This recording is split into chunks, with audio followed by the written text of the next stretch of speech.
الأنبياء والمرسلين وعلى آله وأصحابه الطيبين الطاهرين أما بعد فأعوذ بالله من الشيطان الرجيم بسم الله الرحمن الرحيم قال النبي صلى الله عليه وسلم لا يؤمن أحدكم حتى أكون أحب إليه من والده وولده والناس أجمعين صدق رسول الله صلى الله عليه وسلم.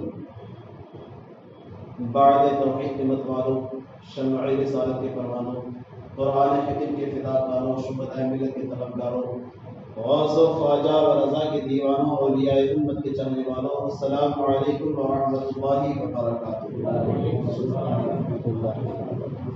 آئیے تلاوت کردہ حدیث مبارکہ کے تحت کچھ گفتگو سے قبل میں بہتر اور مناسب ہی نہیں بلکہ ضروری سمجھتا ہوں کہ ہم اور آپ مل کر ہری ہری گنبد میں آرام فرمانے والے آقا و مولا انیس سے بے کساں چارہ حساس درد منداں وقار دو جہاں سرور کونو مقام مالک ہی وقام غریبوں کے غمگسار سید ابرار و اخیار کون عالم کے مالک و مختار جناب احمد مجتبی محمد مصطفیٰ صلی اللہ علیہ وسلم کی بارگاہ بے کس پناہ میں جھوم جھوم کر درود و سلام کا نذرانہ عقیدت پیش کرتے ہیں. پڑھیں بآواز بلند الصلاۃ والسلام علیک یا رسول اللہ،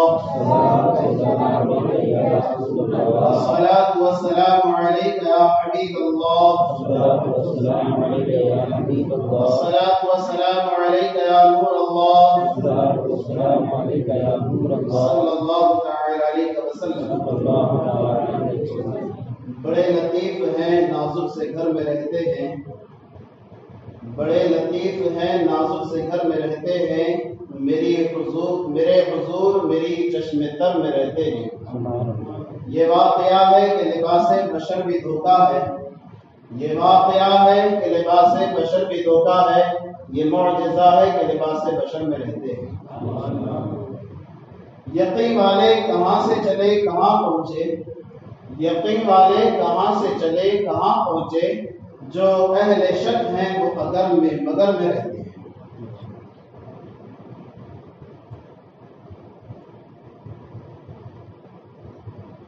اللہ تبارک و تعالیٰ کا بڑا احسان عظیم ہے کہ مولا تبارک و تعالیٰ نے ہمیں یہاں پر جمع ہونے کا اور کچھ سننے سنانے کا شرف بخشا ہے.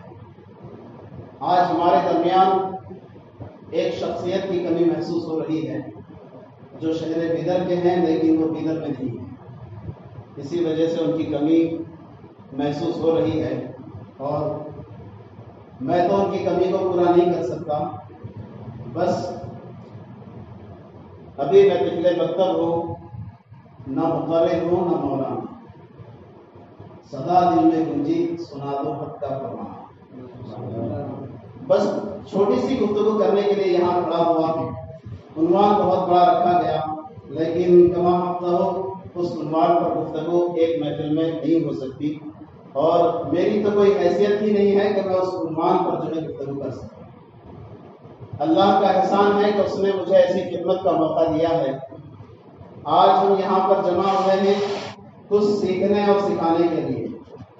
یعنی صدیق اکبر رضی اللہ تعالیٰ عنہ کی جو شان ہے وہ شان کیسی ہے اور ان کی زندگی کے شب و روز کیسے تھے اور ان کا کردار کیسا تھا، ہم اس پر گفتگو کریں گے. لیکن ہماری اپنی زندگی کے جو دن گزر رہے ہیں اس پر بھی ہم نظر ڈالیں گے اور غور کریں گے کہ صحابہ کی زندگی میں جو عمل ہوتا تھا کیا ہماری زندگی میں بھی ہوتا ہے. چنانچہ میں نے جس حدیث پاک کا جو تلاوت کا شرف حاصل کیا اس میں آقا دو جہاں صلی اللہ علیہ وسلم ارشاد فرماتے ہیں لا یؤمن احدکم، کوئی تم میں کا کوئی مومن نہیں. لا یؤمن احدکم، تم میں کا کوئی مومن نہیں. لا یؤمن احدکم حتی، جب تک کہ یعنی آقا دو جہاں صلی اللہ علیہ وسلم جو ہے فرما رہے ہیں کہ لا یؤمن احدکم حتی اکونا، میں اس کے قریب ہو جاؤں. احب الیہ، میں اس کے قریب محبوب، لا یؤمن احدکم حتی اکون احب الیہ من والدہ وولدہ والناس اجمعین، یعنی آقا فرماتے ہیں کہ تم میں کا کوئی مومن نہیں اس وقت تک جب تک کہ میں اس کے نزدیک اس کے باپ، اس کی اولاد، اس کی جان اور اس کے سب لوگوں سے زیادہ محبوب نہ ہو جاؤں۔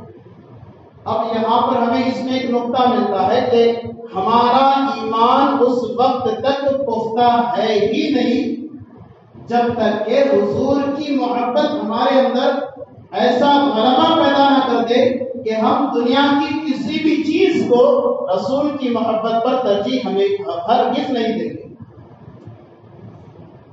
رسول کی محبت ہی ہر چیز پر غالب آئے گی، تبھی ہمارا ایمان مکمل ہوگا۔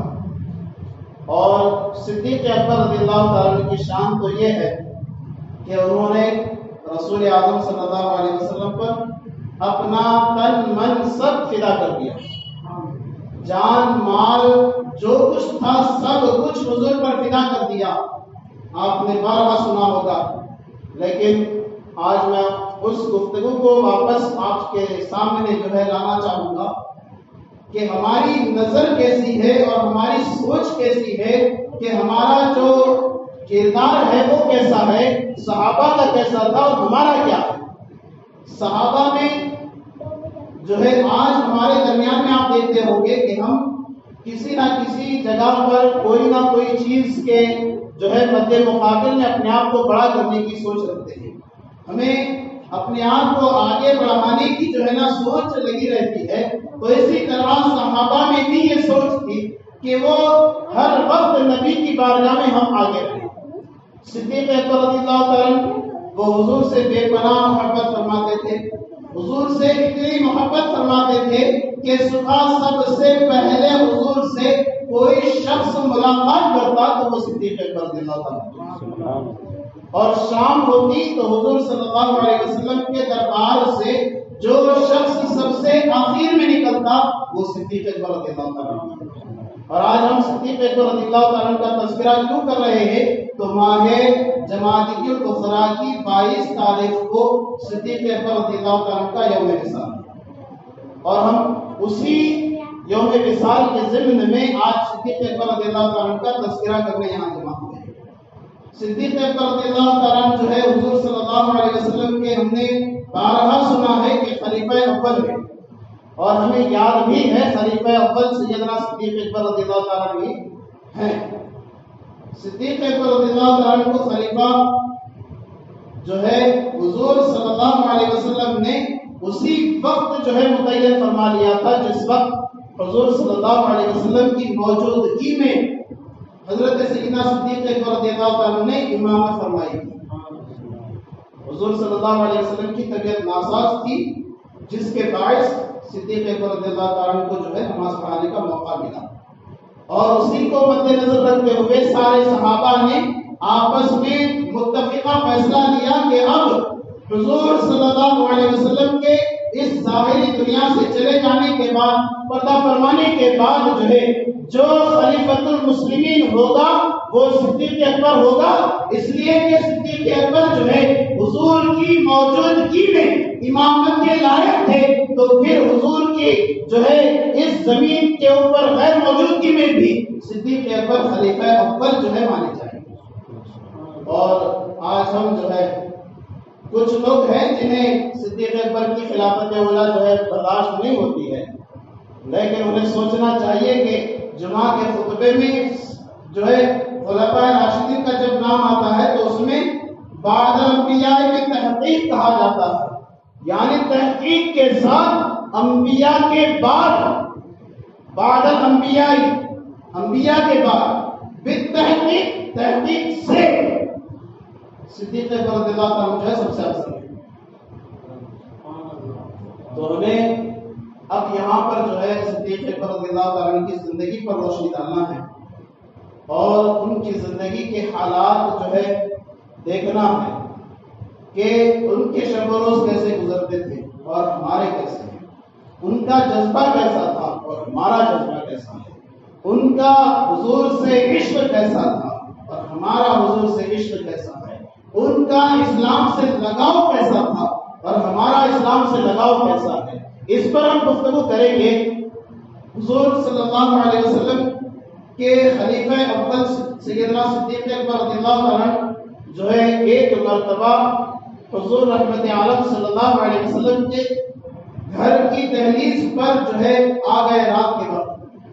ابھی آپ نے سماعت کیا تھا کہ حضور صلی اللہ علیہ وسلم کے پاس سے جو سب سے آخر میں رات میں جدا ہوتا وہ شخص سیدنا صدیق اکبر ہوتے، اور صدیق اکبر رضی اللہ عنہ کا حال یہ ہوتا کہ جب بھی وہ حضور سے جو ہے رخصت لے کر اپنے مکان چلے جاتے اور رات میں طبیعت بے چین ہوتی اور رات میں جو ہے وہ اپنے آپ کو جو ہے غیر جو ہے اپنے آپ کو جو ہے نا وہ بے چینی کے عالم میں محسوس کرتے، تو وہ رات کے اس پہر میں جو ہے اٹھ جاتے اور اپنے گھر سے نکلتے حضور اکرم صلی اللہ علیہ وسلم کی چوکھٹ پر آ جاتے اور آ کر کے حضور صلی اللہ علیہ وسلم کی چوکھٹ پر آرام فرماتے۔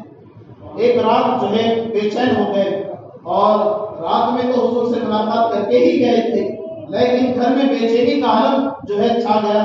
اب وہاں پر جو ہے وہ گھر سے نکلے اور حضور صلی اللہ علیہ وسلم کے مکان تشریف لے گئے۔ جب دیکھا کہ مکان کا دروازہ بند ہے تو دستک دینی چاہیے، لیکن دل نے گوارا نہ کیا، اگر دستک دوں گا حضور صلی اللہ علیہ وسلم کوئی عبادت میں مصروف ہوں گے تو عبادت میں خلل ہوگا، اگر عبادت میں نہیں ہوں گے آرام فرما رہے ہوں گے تو آرام میں خلل ہوگا۔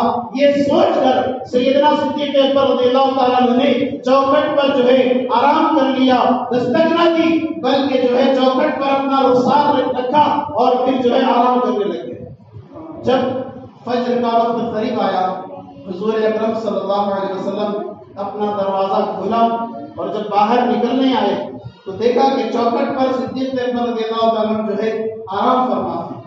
رسول اعظم صلی اللہ علیہ وسلم نے جگایا، مقدر دیکھیے، جسے صدیق اکبر جو ہے حضور صلی اللہ علیہ وسلم سے بے پناہ محبت فرماتے ہیں، وہیں پر وہ آ کر کے جو ہے حضور کی چوکھٹ پر آرام فرما رہے ہیں، تو وہاں پر جو ہے صدیق اکبر جو ہے ہمیشہ یہ خواہش رکھتے تھے کہ یار کی نظر سب سے پہلے مجھ پر پڑے اور میری نظر سب سے پہلے یار پر پڑے۔ اسی کو دیکھیے کہ صدیق اکبر آرام کر رہے ہیں اور حضور صلی اللہ علیہ وسلم اپنے گھر کا دروازہ کھول کر صدیق اکبر کو جگاتے ہیں، پوچھتے ہیں کہ اے میرے یار باپ، تمہیں کس چیز نے پریشان کر دیا جو تم یہاں تک آتے؟ تو سیدنا صدیق اکبر رضی اللہ تعالیٰ عرض کرتے ہیں یا رسول اللہ میں رات میں بہت بے چین ہو گیا تھا اور دل کے سکون کے لیے آپ کے پاس آنا چاہا، اور جب میں یہاں پہنچا تو دیکھا کہ آپ کے گھر کا جو ہے دروازہ بند ہے، میں نے دستک دینی چاہی، لیکن دستک اس لیے نہیں دیا کہ آپ اگر عبادت میں ہوں گے تو عبادت میں خلل ہوگا، اگر آپ نیند فرما رہے ہوں گے آرام فرما رہے ہوں گے تو آرام میں خلل ہوگا، آپ کو جو ہے خلل نہیں کرنے کی نیت سے میں نے دستک نہیں دی اور یہیں پر آرام کرنے لگے۔ یہ تھی چاہت، محبت اور جو ہے ان کی جو حضور صلی اللہ علیہ وسلم سے جو ہے لگاوٹ تھی، وہ جو ہے ہمیں دیکھنے کو ملتا ہے کہ حضور سے کتنی جو ہے وہ اپنے آپ کو جو ہے حضور سے جو ہے اتنے جوڑے ہوئے تھے کہ کبھی حضور سے جدا ہونے کو جو ہے وہ برداشت نہیں کرتے تھے، اور حضور صلی اللہ علیہ وسلم کی جو ہے جدائی ہوتی تو انہیں بہت تکلیف ہوتی تھی۔ حالانکہ سیدنا صدیق اکبر رضی اللہ تعالیٰ حضور صلی اللہ علیہ وسلم کے ساتھ اس وقت سے ہیں جب رسول اعظم نے اعلان نبوت بھی نہیں فرمایا تھا، یعنی اسلام کا جو ہے حضور صلی اللہ علیہ وسلم نے اسلام کی دعوت عام نہیں کی تھی اور اعلان نبوت بھی نہیں فرمایا تھا، اور اسی عالم میں جو ہے حضور سیدنا صدیق اکبر رضی اللہ تعالیٰ جو ہے رسول اعظم صلی اللہ علیہ وسلم کے ساتھ تھے، اور شروع سے آخر تک ساتھ رہنے کی وجہ سے سیدنا صدیق اکبر رضی اللہ تعالیٰ جو ہے حضور سے اتنی محبت فرماتے تھے کہ کبھی جدا ہونا بھی جو ہے برداشت نہیں کرتے تھے۔ اور سیدنا صدیق اکبر رضی اللہ تعالیٰ کی شان ہم کیا بیان کریں، وہ تو خلیفۃ المسلمین خلیفہ اول ہیں، اب ان کا تذکرہ ہم کیا کریں؟ ایک بات ان کے جو ہے دور میں حضور صلی اللہ علیہ وسلم بھی اس جنگ میں موجود تھے جس جنگ کو جنگ بدر کہا جاتا ہے. جس جنگ کو جنگ بدر کہا جاتا ہے اس جنگ میں حضور صلی اللہ علیہ وسلم بھی موجود تھے اور سیدنا صدیق اکبر بھی موجود تھے اور کفاروں کی جو تعداد تھی وہ ہزاروں میں تھی اور اسلام کے ماننے والوں کی جو تعداد تھی وہ 313 تھی اور 313 صحابہ جو ہے حضور صلی اللہ علیہ وسلم کے ساتھ جو ہے جنگ میں شریک ہوئے اور جنگ میں شریک ہونے کے بعد جو ہے جنگ بڑے زور و شور سے چل رہی تھی. اب جنگ میں جو ہے سیدنا صدیق اکبر رضی اللہ تعالیٰ جب آتے ہیں جنگ کے میدان میں تو سامنے سے کفاروں کی طرف سے کفار مکہ کی طرف سے ایک شخص میدان میں آتا ہے اور وہ شخص کوئی اور نہیں ہوتا ہے بلکہ وہ شخص جو ہے سیدنا صدیق اکبر رضی اللہ تعالیٰ کا بیٹا عبداللہ ہوتا ہے. اور جب جنگ میں آ گئے, اب جنگ میں آنے کے بعد تو آمنا سامنا ہوگا ہی, ہو گیا آمنا سامنا. لڑتے لڑتے سیدنا صدیق اکبر رضی اللہ تعالیٰ اپنے بیٹے عبداللہ کی تلوار کی زد میں آ گئے. اب بیٹے نے دیکھا کہ میرے والد جو ہے میری تلوار کے نیچے آ گئے ہیں تو اس پر جو ہے باپ کی محبت غالب آ گئی. اب وہ باپ کی محبت غالب آنے کی وجہ سے جو ہے بیٹے نے تلوار ہٹا لی اور جنگ کا میدان چھوڑ کر چلا. اب وہاں پر جو ہے سیدنا صدیق اکبر بھی اپنے جو ہے ہتھیار اٹھایا اور جنگ کے میدان سے نکل گئے. جب سامنے کوئی ہے ہی نہیں تو پھر میدان میں ٹھہر کر کیا کریں گے. اب وہاں سے نکل گئے, جنگ بدر ختم ہوئی, اس کے بعد میں اسلام کے جو ہے ماننے والوں کو فتح نصیب ہوئی. پھر چند دنوں کے بعد جو ہے حضرت عبداللہ جو حضرت ابوبکر کے بیٹے ہیں انہوں نے بھی اسلام قبول کر لیا. جب ابھی اسلام قبول نہیں کیے تھے, جب اپنے والد کے سامنے جو ہے لڑنے آ گئے تھے, اسلام قبول نہیں کیے تھے, لیکن باپ کی محبت کی وجہ سے انہوں نے اپنے والد کے تلوار والد کی گردن سے تلوار ہٹا لی اور میدان چھوڑ دیا. جب کئی دنوں کے بعد جو ہے وہ اسلام قبول کر لیے اور پھر بیٹھ کر کے والد سے گفتگو کر رہے تھے, گفتگو کرتے کرتے ان کی زبان سے یہ جملے نکلے کہ ابا جان جنگ بدر کے وقت جو ہے آپ میری تلوار کے زد میں آ گئے تھے اور اس وقت جو ہے میرے دل میں آپ کی محبت جو ہے ٹھاٹے مارنے لگی جس کی وجہ سے میں اپنی تلوار ہٹا لیا. تو سیدنا صدیق اکبر رضی اللہ عنہ کو جلال آ جاتا ہے اور پھر فرماتے ہیں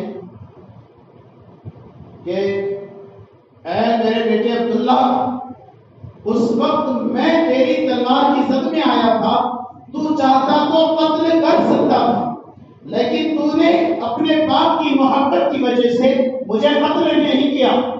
لیکن سن, اگر اس وقت تو میری تلوار کی زد میں آتا تو میں یہ نہیں دیکھتا کہ تو میرا بیٹا ہے, میں یہ نہیں دیکھتا کہ تو میرا کوئی لگتا لگتا ہے, بس یہ دیکھتا کہ تیرے دل میں اسلام کی چاہت ہے یا نہیں, تیرے دل میں نبی کی چاہت ہے یا نہیں. اگر اس وقت تیرے دل میں نبی کی چاہت نہ ہوتی تو میں تجھے اپنا بیٹا نہ سمجھتا بلکہ اسلام کا دشمن سمجھ کر کے تیری گردن اڑا دیتا. یہ تھی اسلام کی چاہت. اسلام دشمنوں سے جو ہے, اسلام کے دشمنوں سے اتنا جو ہے نا سختی کے ساتھ پیش آتے تھے کہ اسلام کے جو ہے ماننے والوں کے تعلق سے بھی اگر کوئی برا کہتا تو اسے فوراً جواب دیتے اور اس کو جو ہے نا آگے جو ہے اسلام کی توہین کرنے کا موقع ہی نہیں دیتے. خود ان کے والد کا واقعہ ہے. ابو قحافہ جو حضرت ابوبکر صدیق رضی اللہ عنہ کے والد ہیں, ان کے پاس بیٹھے تھے کہ والد نے جو ہے حضور صلی اللہ علیہ وسلم کی شان میں خیال فیل الفاظ کہنے لگے. جب وہ برے بھلے الفاظ کہہ رہے تھے تو سیدنا صدیق رضی اللہ عنہ کو غصہ آیا اور غصے میں انہوں نے جو ہے اپنے ہاتھ سے ایک مکہ جو ہے اپنے باپ کے چہرے پہ مارا اور اس کے بعد وہاں سے اٹھے سیدھے حضور صلی اللہ علیہ وسلم کے دربار میں حاضر ہوئے. اب حضور صلی اللہ علیہ وسلم کے پاس آ گئے تو غیب دان رسول صلی اللہ علیہ وسلم وہ غیب کی باتیں جانتے ہیں. انہوں نے دیکھا کہ صدیق اکبر رضی اللہ عنہ کا چہرہ بدلا ہوا, چہرے پر غصے کے آثار ہیں. غصے میں ہیں. تو حضور نے پوچھا ہے ابو بکر تمہیں کس چیز نے غصے میں لایا؟ صدیق اکبر نے عرض کیا یا رسول اللہ میرے ماں باپ آپ کا قربان ہے. میرا باپ جو ہے آپ کی شان میں برے بھلے الفاظ کہہ رہا تھا, مجھے برداشت نہیں ہوا, میں نے اسے مکہ مارا ہے. اب آپ دعا فرمائیں کہ اللہ انہیں توفیق دے وہ اسلام قبول کر لیں. اور حضور صلی اللہ علیہ وسلم نے ہاتھ بلند فرمایا, اللہ کی بارگاہ میں دعا کی مولا ابو بکر کے والد کو اسلام کی جو ہے قبولیت کی توفیق بخش دے. اور اس کے بعد چند دنوں کے بعد کسی جنگ کے موقع پر جو ہے ابو بکر رضی اللہ تعالیٰ عنہ کے جو ہے والد اسلام قبول کر لیے اور داخل اسلام کو گئے. اور یہاں پر ہمیں ایک بات ملتی ہے کہ کوئی اپنا ہو یا بیگانہ, اگر اس کے دل میں عشق رسول ہے تبھی وہ اپنا ہے. اگر اس کے دل میں اسلام کی چاہت ہے تبھی وہ اپنا ہے. اور وہ خالی دل میں اسلام کی چاہت رکھے اور حضور کی محبت نہ رکھے, صحابہ کی محبت نہ رکھے, تو پھر وہ کسی کام کا نہیں, چاہے دنیا میں رہے یا آخرت میں وہ کسی کام کا نہیں رہے. کیوں؟ اس لیے کہ جس کے دل میں عشق رسول نہیں پھر اس کی دنیا ہی کا ہے. حضور نے فرمایا لا یؤمن احدکم حتی اکون, میں قریب نہ ہو جاؤں, میں محبوب نہ ہو جاؤں, زیادہ محبوب نہ ہو جاؤں. پھر جس کے دل میں حضور سے چاہت نہیں تو پھر اس کا ایمان ہی کیا, وہ مسلمان ہی کیسا. تو ہمیں چاہیے کہ ہم حضور کے عشق میں اپنے آپ کو جو ہے سرگرم رکھیں, اور جب بھی کسی کام کا جو ہے ہم ارادہ کریں تو پھر جو ہے دیکھیں کہ وہ کام ہم کیا کر رہے ہیں اور یہ کرنے سے ہمیں کیا فائدہ ملے گا. یہ فائدہ اگر آخرت میں بھی کام آنے والا ہوگا تبھی ہم اس کی طرف بڑھنے کی کوشش کریں. اگر وہ کام جو ہے ہمیں دنیا میں ہی نقصان دے گا تو پھر آخرت میں تو ہمارا نقصان ہی نقصان ہوگا. ہمیں چاہیے کہ ہم اپنے وقت کو جو ہے دنیا میں بھی صحیح ڈھنگ سے استعمال کریں, آخرت میں بھی صحیح ڈھنگ سے استعمال کرنے کی کوشش کریں. صدیق اکبر رضی اللہ تعالیٰ کی زندگی کے ایک پہلو پر ہم نظر ڈالیں گے جو حضور صلی اللہ علیہ وسلم کے وصال کے بعد کا پہلو ہے. اور صحابہ میں بڑی بے چینی کا عالم تھا کہ دنیا سے تو حضور صلی اللہ علیہ وسلم ظاہر دنیا سے پردہ فرما گئے, اب صحابہ کی آنکھوں کا سکون جو تھا وہ غائب ہو گیا. تو پھر صحابہ بڑے بے چین تھے. اس سچویشن کو صدیق اکبر رضی اللہ تعالیٰ عنہ نے سنبھالا ہے. صحابہ کو سکون دلایا صدیق اکبر رضی اللہ تعالیٰ عنہ نے. صحابہ کو جو ہے ایک پلیٹ فارم پہ جو ہے جمع کیا صدیق اکبر رضی اللہ تعالیٰ عنہ نے. اور پھر جب خلیفۃ المسلمین بن گئے تو حضرت عائشہ صدیقہ رضی اللہ تعالیٰ عنہ سے پوچھے کہ بتاؤ کیا مجھ سے کوئی ایسا کام چھوٹ رہا ہے جو حضور صلی اللہ علیہ وسلم کرتے تھے. تو حضرت عائشہ صدیقہ رضی اللہ تعالیٰ عنہ فرماتی ہیں ہاں ایک کام چھوٹ رہا ہے. تو صدیق اکبر رضی اللہ تعالیٰ عنہ فرماتے ہیں کہ کیا کام چھوٹ رہا ہے. فرمایا حضور صلی اللہ علیہ وسلم مجھ سے جو ہے حلوا بنواتے تھے اور وہ لے کر کے پہاڑ کے پیچھے چلے جاتے تھے. تو صدیق اکبر رضی اللہ تعالیٰ نے سوچا کہ شاید حضور صلی اللہ علیہ وسلم وہاں کسی کی جو ہے مدد کرنے کے لیے جاتے تھے وہ. اور اس کے بعد صدیق اکبر رضی اللہ تعالیٰ جو ہے حضرت عائشہ صدیقہ رضی اللہ تعالیٰ عنہ سے فرمایا کہ اب تم حلوا بناؤ میں لے کر کے جاؤں گا. 2 دن ہو گئے تھے. صدیق اکبر رضی اللہ تعالیٰ جو ہے حلوا لیے اور اس پہاڑ کے پیچھے چلے گئے. جب پہاڑ کے پیچھے گئے تو انہیں جو ہے حضور کی خوشبو محسوس ہوتی تھی. صحابہ جو ہے اپنا راستہ طے کرتے تھے کہ حضور کو اگر ڈھونڈنا ہو تو حضور کی خوشبو سے جو ہے راستہ طے کرتے تھے. اب حضرت سیدنا صدیق اکبر رضی اللہ عنہ یارے غار ہیں, انہیں حضور صلی اللہ علیہ وسلم کی خوشبو آ رہی ہے. اب وہ خوشبو کو جو ہے خوشبو کو فالو کرتے ہوئے راستہ طے کریں. ایک غار کے پاس پہنچے. جب غار کے پاس پہنچے تو اندر داخل ہوئے, دیکھا کہ ایک شخص بیٹھا ہے جو اندھا ہے, لنگڑا ہے, ہاتھ نہیں ہے. تو وہاں پر پہنچا, دیکھا کہ بالکل اسی شخص کو حضور صلی اللہ علیہ وسلم آ کر کے حلوہ کھلاتے تھے. اب بیٹھا، سلام کیا، سلام کلام کے بعد جو ہے اس شخص کے منہ میں جو ہے نا حضرت سیدنا صدیق اکبر رضی اللہ عنہ حلوے کا لقمہ اٹھایا اور اس کے منہ میں ڈال دیا. جب وہ لقمہ اس کے منہ میں گیا تو وہ شخص چیخا اور کہا کہ محمد الرسول اللہ کہاں ہے؟ اس نے جو ہے یہ کہا کہ آقا کہاں ہے؟ تو سیدنا صدیق اکبر رضی اللہ عنہ نے فرمایا کہ اے شخص، تو آنکھ سے اندھا ہے، تیرے پاؤں نہیں ہیں، تیرے ہاتھ نہیں ہیں، اور تو کیسے جانتا ہے کہ آقا نے آج یہاں تشریف نہیں لائی؟ آنے والا کوئی دوسرا ہے، یہ تو کیسے جانتا ہے؟ تو وہ شخص فوراً جواب دیا کہ اور آنے والا صدیق اکبر ہے. آپ اندازہ لگائیں حضور کے نہ آنے پر کون آنے والا ہے. یہ بات وہ اندھا، لنگڑا، لولا وہ شخص کہہ رہا ہے کہ آنے والا صدیق اکبر ہے. اور حیرت میں اضافہ ہوا، فرمایا تو کیسے جانتا ہے کہ آنے والا صدیق ہی ہے، کوئی اور بھی تو ہو سکتا. اس نے کہا نہیں، مجھے پتا ہے کہ اس فرش گیتی پر اگر حضور کے بعد حضور کی ہر سنت پر عمل کرنے والا کوئی شخص ہے تو وہ صدیق اکبر ہے، اس کے علاوہ کوئی اور نہیں. اور اس نے کہا کہ آقا کو پتا ہے کہ وہ جب یہاں آتے تھے تو لقمہ پہلے اپنے منہ میں ڈالتے تھے، اسے چبا کر نکلنے کے لائق کرتے تھے اور پھر میرے منہ میں ڈالا کرتے تھے، کیونکہ آقا کو پتا تھا کہ میرے منہ میں دانت نہیں ہے. اس شان سے میں کھایا کرتا تھا. اور آج جب لقمہ ڈائریکٹ منہ میں آیا تو میں سمجھ گیا آج آقا نہیں آئے، اسی وجہ سے میں نے تمہارا نام لیا. تو ہمیں سوچنا ہے کہ ہماری زندگی میں حضور کی سنتوں پر عمل کرنا ہے.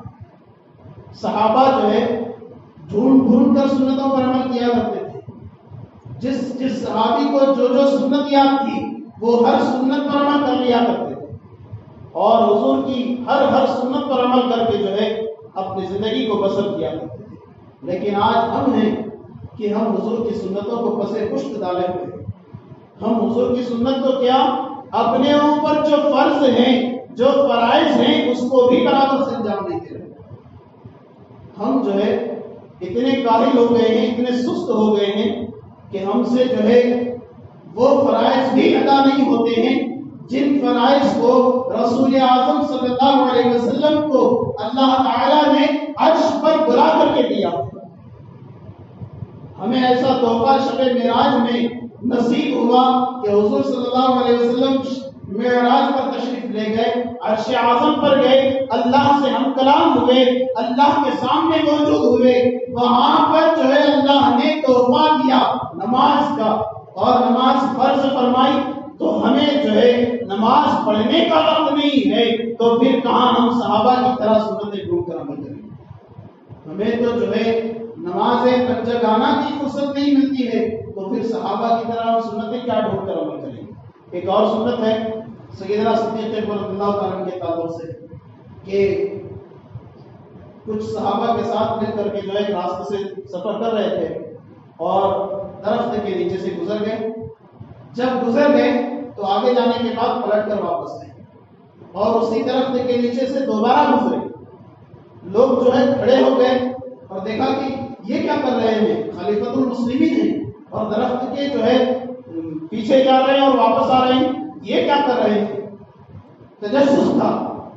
لیکن صدیق اکبر رضی اللہ عنہ بار بار جاتے اور آتے. 2 مرتبہ ہوا، 3 مرتبہ ہوا. جب آخر کار صدیق اکبر رضی اللہ عنہ کا امامہ مبارک جھاڑ کی درخت کی ٹہنی میں اٹکا تو مسکرائے اور اس امامے کو لیا، پھر پہن کر قافلے میں شریک ہوئے.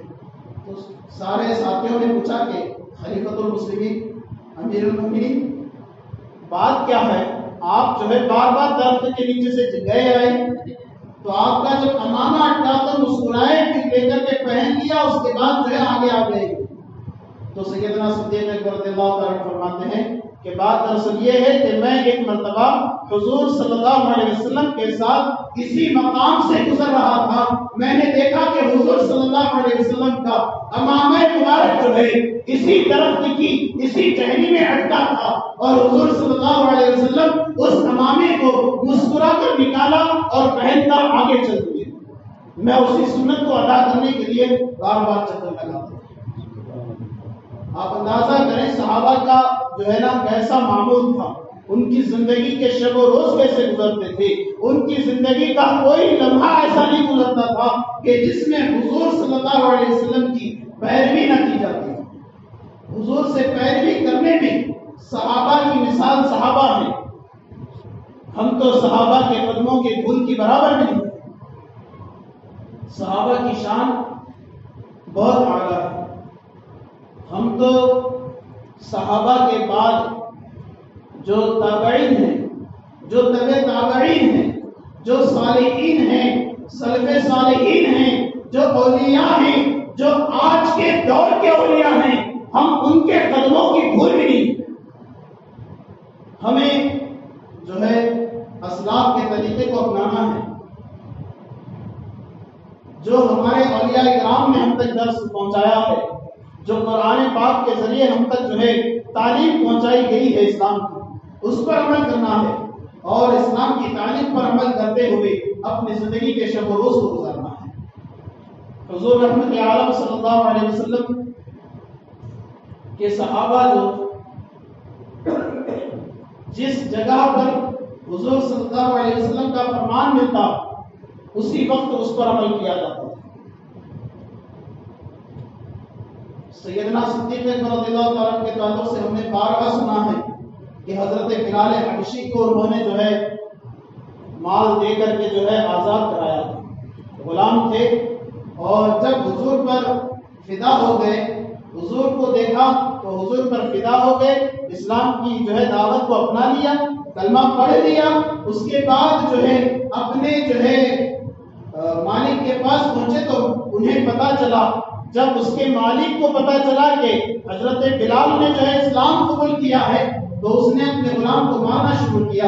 امیہ بن خلف جو تھا وہ اپنے غلام کو مارنے لگا، اذیتیں تکلیفیں دینے لگا اور اذیتیں اتنی خطرناک دیا کہ اس جو ہے دہتی ہوئی ریت پر جو ہے سورج کی گرماہٹ کی ریت پر جو ہے اس نے حضرت بلال حبشی کو بنا کپڑے کے لٹا دیا اور لٹا کر کے جو ہے ایک بڑا پتھر ان کے سینے پر رکھا تاکہ پتھر کی گرماہٹ بھی لگے اور پھر زمین کی ریت کی گرماہٹ بھی لگے اور یہ تڑپتا رہے. اور وہ شخص جو ہے حضرت بلال سے کہتا تھا کہ تو جو ہے محمد کے دین کو چھوڑ دے اور اپنے پچھلے دین کی طرف واپس آ جا، واپس پلٹ اپنے پچھلے دین کی طرف، تو محمد رسول اللہ کے دین کو چھوڑ دے. تو حضرت بلال حبشی کی زبان سے ایک ہی لفظ نکلتا تھا، اے امیہ بن خلف سن لے، میں کبھی بھی محمد رسول اللہ کے دین کو نہیں چھوڑوں گا، اس لیے کہ وہ دین حق دین ہے اور اس دین کے ماننے والے کے لیے حضور صلی اللہ علیہ وسلم کی شفاعت حق ہے. تو لہٰذا میں کبھی حضور کے دین سے جو ہے منہ نہیں موڑوں گا. اب تو چاہے میری جان کیوں نہ لے لے، میں کبھی حضور کے دین کو نہیں چھوڑنے والا. تکلیفیں برداشت کرتے لیکن کبھی جو ہے یہ شکایت نہیں کرتے کہ اللہ نے مجھ پر کیسی مصیبت ڈالی. آج جو کرتے ہیں گھر میں کسی اچھے کا انتقال ہو گیا تو فوراً لفظ نکلتا ہے یہی گھر ملا تھا اللہ کو. یہ جملے ہمارے لیے جو ہے دنیا میں بھی رسوا ہونے کا باعث بنے گی اور کل بروز محشر بھی رسوا ہونے کا باعث بنے گی. تو ہمیں ہر حال میں اللہ کا شکر گزار رہنا ہے. صحابہ کا معمول یہ تھا کہ وہ اپنے اوپر کتنی بھی تکالیف آ جائیں اسے برداشت کرتے لیکن کبھی اللہ کی بارگاہ میں شکایت نہیں کرتے اور حضور کی بارگاہ میں شکایت نہیں کرتے. حضور صلی اللہ علیہ وسلم نے دیکھا کہ بلال حبشی کو تکلیف پہنچ رہی ہے تو حضور نے فرمایا صدیق بلال کو آزاد کراؤ. صدیق اکبر رضی اللہ تعالیٰ عنہ حضرت بلال حبشی کے جو اس کا مالک امیہ بن خلف اس کے پاس گئے اور اس سے کہا کہ کیا تو اس غلام کو بیچنا چاہے گا؟ اس نے کہا یہ تو میرے کوئی کام کا ہے ہی نہیں، اب تم اسے لے جانا چاہتے ہو تو لے جاؤ۔ اس نے اپنی منہ کی رقم مانگی اور اس کے بعد بلال حبشی کو حضرت سیدنا صدیق اکبر کے حوالے کیا۔ صدیق اکبر رضی اللہ عنہ اس کے منہ مانگی رقم ادا کی اور اس کے بعد حضرت بلال حبشی کو لیا، وہاں سے نکلے حضور صلی اللہ علیہ وسلم کی بارگاہ میں پہنچے، حضور صلی اللہ علیہ وسلم کی بارگاہ میں پیش فرمایا، حضور یہ بلال حبشی ہے، انہیں میں نے امیہ بن خلف سے آزاد کرایا اور اب میں بھی اسے آزاد فرماتا ہوں، یہ آپ کا غلام۔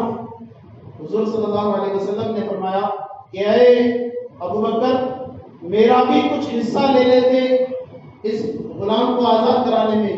تو صدیق اکبر رضی اللہ عنہ نے فرمایا حضور یہ غلام بھی آپ کا ہے اور میں بھی آپ کا ہوں، میرا جو مال ہے وہ بھی آپ کا ہے، جان بھی آپ کی، مال بھی آپ کا، میں ہوں آپ کا غلام۔ صدیق اکبر رضی اللہ عنہ حضور صلی اللہ علیہ وسلم کے ساتھ رہے اور حضور صلی اللہ علیہ وسلم کے ساتھ رہ کر کے اسلام کی خاطر انہوں نے بہت بڑی بڑی قربانیاں دی۔ ایک موقع جنگ کا آیا، حضور نے اعلان فرمایا کہ مال و متاع کی ضرورت ہے، تو اعلان سن کر کے حضرت عمر فاروق اعظم کے یہ ہو گئے کہ اس وقت مال زیادہ تھا ان کے پاس، انہوں نے سوچا کہ اب آج مجھے موقع ملا ہے کہ صدیق اکبر سے آگے جاؤں گا۔ یہ صحابہ کی چاہت تھی کہ نیکی میں آگے بڑھوں، لیکن آج ہمارے پاس چاہت کیا ہے؟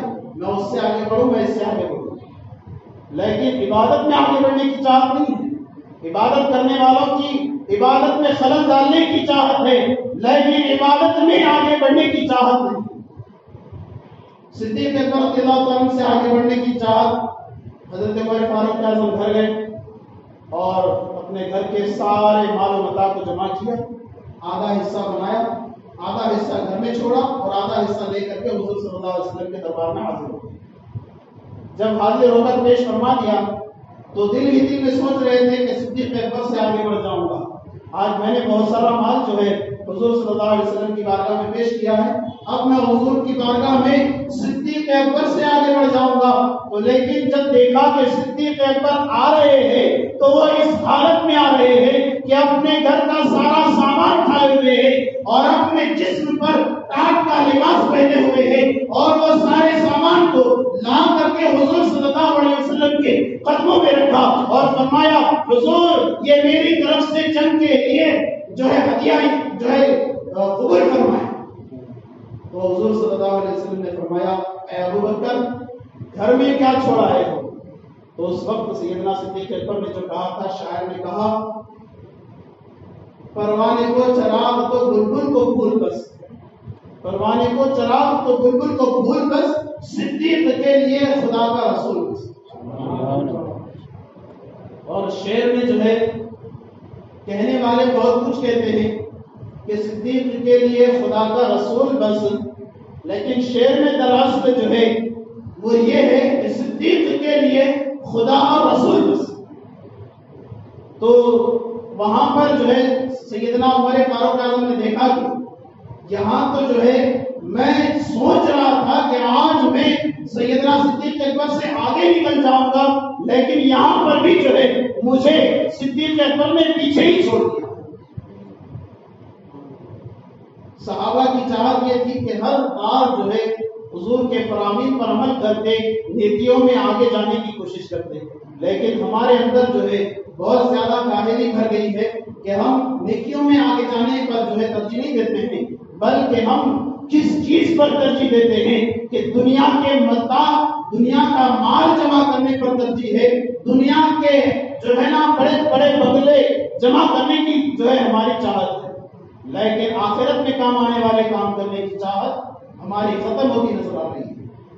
ہمیں چاہیے کہ ہم صحابہ کی طرح اپنے اندر آخرت میں کام آنے والی چیزوں کی چاہت پیدا کریں۔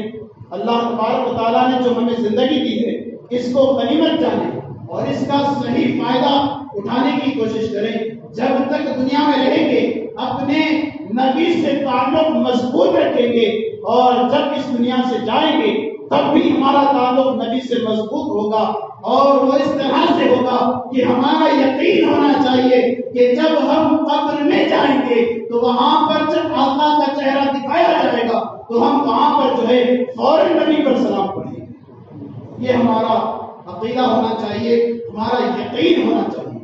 اور پھر جب ہم دنیا میں یہاں پر جو ہے بھیجے گئے ہیں تو پھر آخرت کے ایگزام کی تیاری کرنی ہے.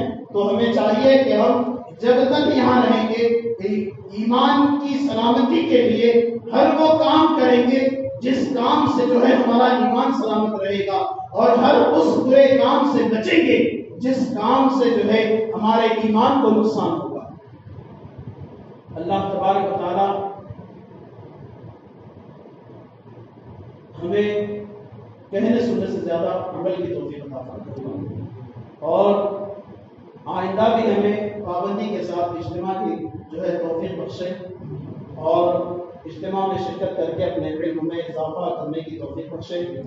اور اللہ تبارک و تعالیٰ ہمیں دنیا میں جب تک رکھے ایمان اور عقیدے پر قائم و دائم رکھے، اور جب موت عطا فرمائے تو کلمہ طیبہ کے ساتھ موت عطا فرمائے. وآخر دعوانا الحمد للہ رب العالمین. آئیے سلام و سلام کے لیے کھڑے ہو جائیں.